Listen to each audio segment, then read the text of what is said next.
اب ضد کر کے مانگنے کا وقت ہے، اب خزانے لوٹنے کا وقت ہے، اب اپنی ہر بات منوانے کا وقت ہے، اب انعامات سے جھولیاں بھرنے کا وقت ہے۔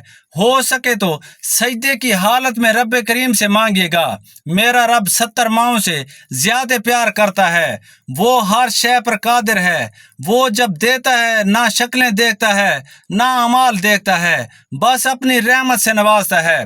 خدا را آج یہ وظیفہ خود بھی پڑھیں، دوسروں کو بھی بتائیں۔ یہ وظیفہ آپ کی زندگی کی ہر خواہش، ہر حاجت کو پورا کر دے گا انشاءاللہ۔